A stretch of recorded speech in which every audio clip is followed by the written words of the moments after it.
कसबा विधानसभा मतदारसंघातील प्रचाराचा पहिला टप्पा मी पूर्ण केला। त्यातील प्रतिसाद पाहता ही निवडणूक आम्हाला मागील पोटनिवडणुकीत मिळालेल्या मताधिक्यापेक्षा अधिक मताधिक्य देईल असा विश्वास आमच्यात निर्माण झाला आहे। असा आत्मविश्वास महाविकास आघाडी, इंडिया फ्रंट, आम आदमी पक्ष आणि मित्र पक्षांचे काँग्रेसचे उमेदवार रवींद्र धंगेकर यांनी पत्रकार परिषदेत व्यक्त केलाय।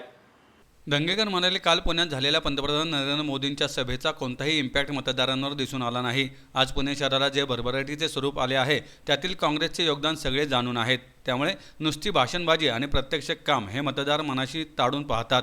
त्यात पंतप्रधान मोदी आणि भाजपचा बोलघेवडेपणा दिसून येतो आणि त्याचीच परिणती या मतदानात होणार आहे। धंगेकर पुढे म्हणाले की पुण्यात राष्ट्रीय संरक्षण प्रबोधिनी म्हणजेच NDA यासह असंख्य संरक्षण संस्था काँग्रेसच्या काळात उभ्या राहिल्या।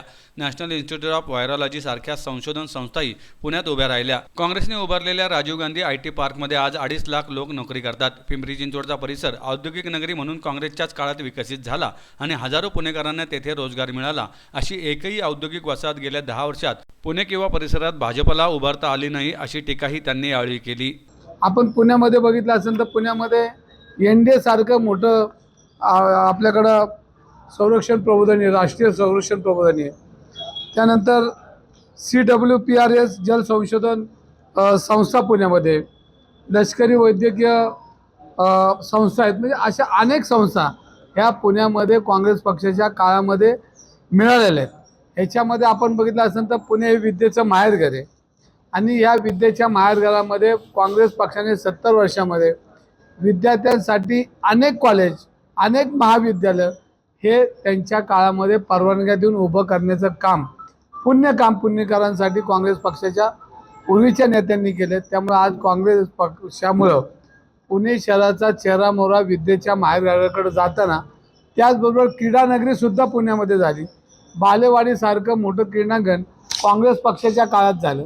पुण्यामधली छोटी मोठी उद्यानं आहेत, शाळा आहेत आणि अनेक संस्था आहेत, हे काँग्रेस पक्षाच्या काळामध्ये उभारताना आपण बघितलेले। आणि हे करत असताना आज 11 वर्ष मोदी सरकार आहे, तर पुण्याला काय दिलं हा चिंतेचा प्रश्न परत एकदा मी म्हणतोय।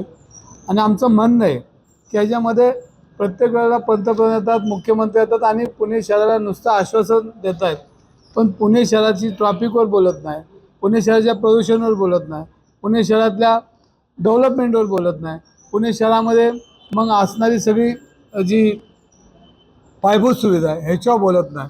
तर काँग्रेस पक्षाच्या काळामध्ये आपण बघितलं असेल तर आपल्या डोक्यात 4 धरणं झाली, काँग्रेस पक्षाच्या काळामध्ये झाली। ह्यांनी आजही टाटा धरणाचं पाणी आणून देतो ही वल्गना अनेक वेळा फडणवीस साहेबांनी केली, पण आजपर्यंत कुठल्याही पद्धतीत टाटाचं पाणी आपल्या पुणे शहराला मिळालेलं नाही। आणि याच्यामुळे आज पुणे शहरामध्ये पाणीचा तुटवडा आहे, पुणेकर हैराण झालेले आहेत। आज आपण बघितलं रस्ते, बाकीच्या सगळ्या गोष्टी आहेत, या सगळ्या गोष्टीवर कुठं विचार न करता फक्त भावनेच्या जीवावर या निवडणुका लढवण्याचं काम ते करतायत।